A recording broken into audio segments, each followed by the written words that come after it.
കിടന്നില്ല കണ്ടോ? ലച്ചുവിനെ നോക്കിക്കൊണ്ട് കിടക്ക. ആ നിന്റെ അമ്മ വന്നല്ലോ. എന്താ ചേച്ചി ഇവിടെ? ഞാനിവിടെയാ കിടക്കുന്നേ. അതൊന്നും വേണ്ട ചേച്ചി, ചേച്ചിയുടെ റൂമിൽ പോയി കിടക്ക്. എടി അതൊന്നും ശരിയാവില്ല ജീരു, ഞാൻ ഇവിടെ തന്നെ കിടന്നോളാം. അതൊന്നും പറ്റില്ല. ചെന്ന് രഘുവേട്ടന്റെ കൂടെ അപ്പുറത്തെ മുറിയിൽ കിടക്ക്. എടി ചേച്ചി എഴുന്നേറ്റ് പോ, പറയുന്നത് കേക്ക് ചേച്ചി. പോ ചീരു. ചെല്ല്. എങ്കിൽ ലച്ചുമോളം കൂടെ ഞാൻ എടുക്കാം. അവളെ എന്തിനാ എടുക്കുന്നേ? അവൾ ഇവിടെ കിടന്നോളൂ. ചേച്ചി ചെല്ല്. എടി പോ വേഗം ചെല്ല്. എടി ഇത് ശരിയാവില്ല. അതേ ശരിയാവും, വേഗം ചെല്ല്.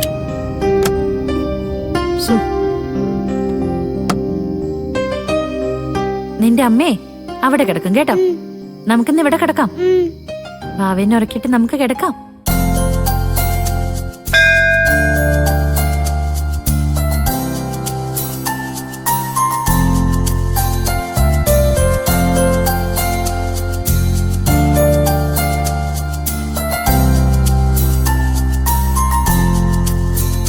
ആ ഇന്ദ്രേട്ടാ, നമുക്ക് ഇവിടുന്ന് ബ്രേക്ക്ഫാസ്റ്റ് കഴിച്ചിട്ട് പോയാലോ? ആ, ഇവിടെ നല്ല വെജിറ്റേറിയൻ റെസ്റ്റോറൻ്റ് ഉണ്ടെങ്കിൽ കഴിക്കാം. വെജിറ്റേറിയൻ നിർബന്ധമുണ്ടോ? ഇത് തീർത്ഥയാത്ര ഒന്നുമില്ലല്ലോ. അല്ലല്ല, തീർത്ഥയാത്ര ഒന്നും അല്ലെങ്കിൽ അമ്പലത്തിൽ പോകുമ്പോ മത്സ്യവും മാംസവും ഒന്നും കഴിക്കാൻ പാടില്ല. അതൊക്കെ എപ്പോഴും കഴിക്കുന്നല്ലടാ. അതിന് അമ്പലത്തിൽ നിന്ന് ഇറങ്ങിയില്ലേ അമ്മേ? ആ, സോനെ, അടുത്ത നമ്മള് മണികെട്ടുന്ന അമ്പലത്തിലേക്കാ പോന്നെ. അവിടെ ഇന്ന് വിശേഷ ദിവസമാ. പോയി തൊഴുതാ നല്ലതാ. ആണോ? അവിടേക്കാണോ പോന്നെ? അത് ഞാൻ അറിഞ്ഞില്ലല്ലോ. അപ്പൊ ഇന്ന് മുഴുവൻ ഭക്തിയാത്രയാണല്ലേ? അവിടേക്കുള്ള യാത്ര നല്ല രസമാണ്, നല്ല കാഴ്ചകളും ഉണ്ട്. അല്ല, നീ അവിടെ ഒരിക്കൽ വന്നിട്ടുള്ളതല്ലേ? ആ ജങ്കാറിലൊക്കെ കയറി പോകുന്ന അമ്പലല്ലേ? എനിക്കിത് വലിയ ഇഷ്ടം. മോള് ജനിച്ചപ്പോ അവിടെ കൊണ്ടുപോകാൻ നേർന്നിട്ടുണ്ട്. ആ, ഞാനെല്ലാം കണക്ക് കൂട്ടിയ ഒരു കാര്യം തീരുമാനിക്കൂ. ആദ്യം കേൾക്കുമ്പോ എല്ലാവർക്കും കുറ്റമായിട്ട് തോന്നും. ഇപ്പൊ മണികെട്ടുന്ന അമ്പലം എല്ലാവർക്കും ഇഷ്ടമായല്ലോ. ആ സത്യ, പിന്നെ പോകുന്ന വഴിക്ക് നല്ല റെസ്റ്റോറൻ്റ് ഉണ്ടെന്നല്ലേ ഡ്രൈവർ പവിത്രൻ പറഞ്ഞത്? ആ എങ്കിൽ പിന്നെ അതായിരിക്കും നല്ലത്. സാധാരണ നമ്മൾ ബ്രേക്ക്ഫാസ്റ്റ് കഴിക്കുന്ന സമയം ആയില്ലല്ലോ. ആ, എന്നാ പിന്നെ ഇവിടെ ഒന്ന് സമയം കളയണ്ട, പെട്ടെന്ന് പോവാം. നേരത്തെ അവിടെ എത്തിയാ വലിയ തിരക്കില്ലാതെ വഴിപാടുകളൊക്കെ നടത്താം. വാ വാ വാ, വേഗം വന്നേ. വാ. മഴയൊക്കെ വരുന്നുണ്ട്, വാ പോവാം. വാ.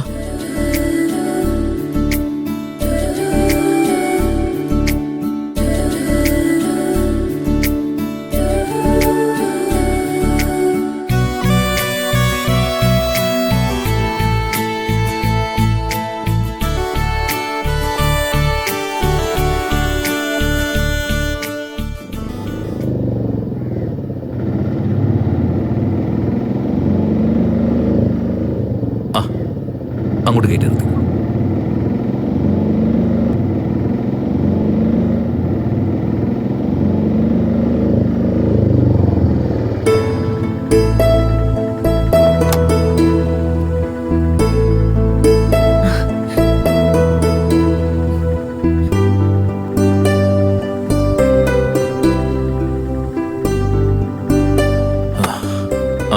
ശരി.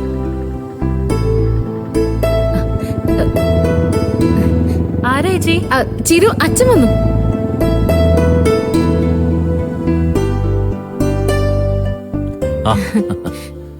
അച്ഛൻ എത്തിയോ? മോളെ പ്രസാദം, ഉണ്ണിയപ്പവും പായസവും വെണ്ണയൊക്കെ ഉണ്ട്, അതൊക്കെ എല്ലാവർക്കും എടുത്തു കൊടുത്തു. ആ മോളെ, ചീരുവൊക്കെ എവിടെ? മുത്തച്ഛന്റെ പൊന്നെവിടെ? ഇത്തവണത്തെ ഗുരുവായൂർ ദർശനം എന്തായാലും ഭംഗിയായി. തിരക്ക് കുറച്ചുണ്ടെങ്കിലും ഭഗവാനെ നന്നായി കണ്ട് തൊഴാൻ പറ്റി. കണ്ണന്റെ മുന്നിൽ മനസ്സ് തുറന്ന് പ്രാർത്ഥിച്ചപ്പോ തന്നെ മനസ്സിനെന്തോ വല്ലാത്ത ആശ്വാസം തോന്നി. ഇനി അടുത്ത തവണ അച്ഛൻ പോകുമ്പോ ഞങ്ങളും കൂടെ വരാം. ഭഗവാനെ കണ്ടിട്ട് ഒരുപാട് നാളായി. അതിനിപ്പോ എന്താ, നമുക്ക് എപ്പോ വേണമെങ്കിലും പോവാലോ. രഘുവിന്റെ കാര്യത്തിൽ തന്നെ വേണമെങ്കിൽ പോവാലോ. അപ്പൊ പിന്നെ യാത്രയ്ക്ക് ഒരു ബുദ്ധിമുട്ടും ഉണ്ടാവില്ല. അച്ഛാ, അത് പിന്നെ രഘുവേട്ടന്റെ കാറ്. കാറ് എന്താ ചിരുമോളെ? എന്താ നീ പറയാൻ വന്നേ? എന്തെങ്കിലും പ്രശ്നമുണ്ടോ? അയ്യോ അച്ഛ, എന്ത് പ്രശ്നം? ഒന്നുമില്ല അല്ലേ ചിരു? അതെ അതെ, യാത്ര കഴിഞ്ഞ് ക്ഷീണിച്ചു വന്നല്ലേ. അച്ഛൻ ചെന്ന് ഫ്രഷ് ആവും, എന്നിട്ട് നമുക്ക് ബ്രേക്ക്ഫാസ്റ്റ് കഴിക്കാം. ആ, നല്ല ക്ഷീണമുണ്ട്. ഞാൻ ഈ ഡ്രസ്സൊക്കെ ഒന്ന് മാറിയിട്ട് വരാം. അപ്പോഴേക്കും നിങ്ങൾ എന്തെങ്കിലും കഴിക്കാൻ എടുത്തു നോക്കി. മുത്തച്ഛൻ ഇപ്പൊ വരാട്ടാ. അതെ, ഓ, രഘു എഴുന്നേറ്റില്ലേ? നീ അവനെ കൂടി വിളിക്കേ. ഒന്നിച്ചിരുന്ന് കഴിക്കാലോ. ആ, അച്ഛൻ പോയി റെഡി ആയിട്ട് വാ. ആ. അപ്പോഴേക്കും ഞാൻ രഘുവേട്ടനെ വിളിക്കാം. ശരി ശരി.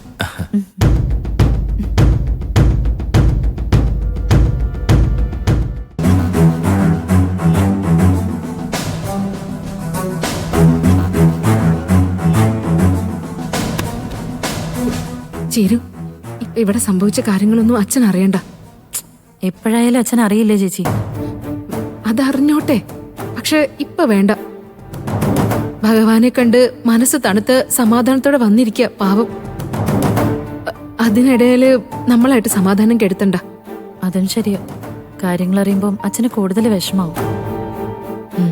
അതെ, ഓരോരോ പ്രശ്നങ്ങൾ കാരണം അച്ഛൻ ഇന്ന് സമാധാനക്കേടാ.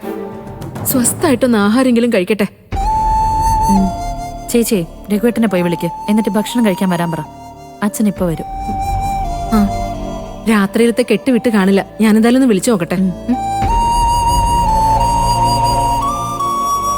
ലച്ചു, ഇങ്ങ് വാ. പ്രസാദം. ആ വന്നോ? പ്രസാദം തരട്ടെ? വാ വാ. നോക്കിയേ, നല്ല ഉണ്ണിയപ്പൊക്കെ ഉണ്ടല്ലോ. തരട്ടെ?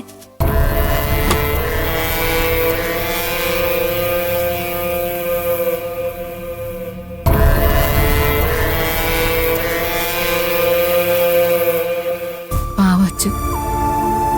രഘുവേട്ടൻ തിരിച്ചു വന്നതില് സന്തോഷിച്ചിരിക്കുക. ഇങ്ങേരുടെ സ്വഭാവമെല്ലാം മാറി നല്ല രീതിയിലായെന്നുള്ള ആശ്വാസത്തിലാ പാവം. രഘുവേട്ടന്റെ അവസ്ഥ ഇതാണെന്ന് ഞാൻ എങ്ങനെ അച്ഛനോട് പറയും? രഘുവേട്ട, രഘുവേട്ട എഴുന്നേൽക്ക്. രഘുവേട്ട ഒന്ന് എഴുന്നേൽക്കാൻ. എന്താ സമയം ഒരുപാടായി, എഴുന്നേൽക്ക്. നേരത്തെ എഴുന്നേറ്റിട്ട് എന്തിനാ? ഞാൻ കുറച്ചുകൂടെ ഒന്ന് കിടക്കട്ടെ.